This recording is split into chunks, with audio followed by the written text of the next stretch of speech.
SAFM Sports Special with Nick Bauer. But for the moment, it is my great pleasure to welcome onto SAFM Sports Special Peter Devilliers, former Springbok coach. He joins us to chat about his new book, Politically Incorrect. Peter, good afternoon and welcome. Good afternoon, and thanks for giving me an opportunity to speak to you. So, as autobiographies go, or you've penned this with Gavin Rich, I must say it's a very engaging read, Peter, and it really gives us a chance to find out who the man is behind what many called you the most misunderstood Springbok coach in history. Yeah, I think they purposely misunderstood it because there was an agenda always since day one.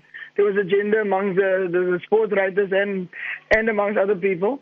And but I couldn't care less because I had a job to do and I couldn't let anybody take my eye off the goal, Well, one thing that really sticks out in this book for me, having read it, Peter, is just the fact that you instilled so much confidence in your players, and the end result was the performances out in the field. It really seems as though you built a family type environment when you were Springbok when you were Springbok coach. Yeah, you must understand, no coach can make a player. It's the player's effort that will make the coach. And I, from day one, said to myself that I know who I am, I know I'm good, and I know I'm bad. So I don't want the players to make me better. I want them to become the best that they could be. It was very difficult at first because the structures were so deeply rooted already. But at the end, I made them believe in themselves. And then again, that one win in Dunedin, thanks to Enrico January, made them further believe in themselves. So, Peter, this book deals also a lot with the trials and tribulations that you befell during your reign as Springbok coach. There were those allegations that you were involved in a sex scandal and all sorts of things. And you when you started this interview, you mentioned that there was an agenda against you. Do you honestly believe that? Do you honestly think that the rugby fraternity here did not want you as Springbok coach? Not only them, there was a lot of other people too. But then again, as I said, you come strongly through those things, And I learned one lesson: people can hit as hard as they want to. They can't hit as hard as life, and it's not as hard as life can hit you that will keep you back. It's the more you can take and move forward and bring hope to other people that actually make it worthwhile. So they never took me off, of course, and up to today, I believe that our country will get better because of what I went through. So, would you say that, in other words, you were a sacrificial lamb of sorts? You needed to come through and weather the storm to make it easier for someone else like you to come into a position like this?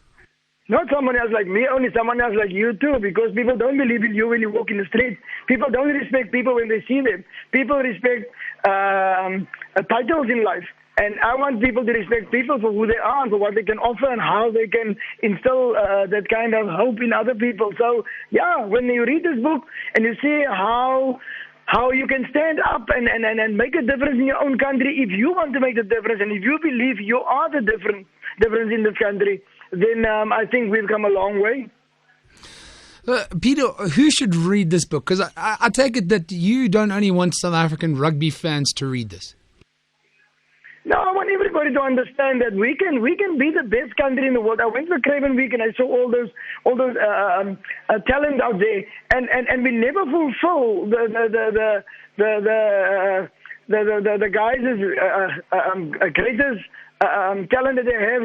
We will never fulfill it, and because we only use those kind of talents, and that's the same with our country. If you look at Gavin Rich, he was so bad towards me. But what I saw in him is that he can write. He can actually bring a story across that people will understand it and people can read it. So I took him for his strengths and not for his weaknesses. And up to today, we will never become friends, but can he write? And that is why I chose him. Peter, I need to bring something to our listeners' attention. You came under a lot of fire during your reign as Springbok coach, but two simple facts come and stand out for me in a big way. You were the first Springbok coach since Nick Mallet to have a 100% win record over the All Blacks in a single year when we did so well in 2009. And you were also the first coach since Nelly Smith to secure a series win over the British and Irish Lions. In Peter de Villiers' opinion, what was your greatest achievement as Springbok coach there? The day that I went to Soweto, and a little black boy came to me and he said to me, "Coach, I want to play for you." And I realized this is a soccer place. And a little boy, it was DSTV. He says to me, "I want to play for you, coach." And he called me coach. And that same day, another big guy came to me and said, "You know what? I must congratulate you. You are bringing so much hope for us in this country. You actually make me believe again that honesty can survive in our country." That was my biggest day in my career, because then I understood that I really reached the people, and not only did the team become the people's team, but to a certain extent I became the people's coach too. If you just joined us, we have been chatting to the one and only Peter de Villiers about his autobiography, Politically Incorrect. It's a lovely book that's been brought out by Zebra Press, currently in your bookstores as we speak.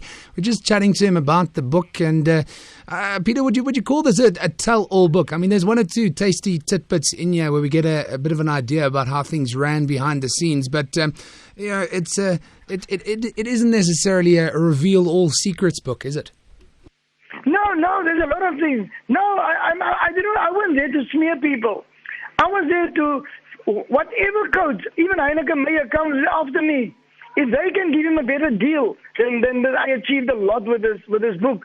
If you can look at the people in the street and you can actually value them as people, all made in the image of God, then this book will serve this purpose. I didn't write the book to get to people. I'm strong enough to tell you anything into your face that I think of you. All right, Peter, where's the future of South African rugby? You're not lost to South African rugby. You're going to go and get involved in bringing juniors through the ranks once again. But where's the future? Where do you see South African rugby in the next decade? I think I'm lost for South African rugby. I think so because I became too strong for the South African rugby administrators and CEOs and all those kind of people, because they need people who are yes brothers, who agree on everything, who don't stand up for themselves, who don't know where they want to be, and who don't understand how they can get there.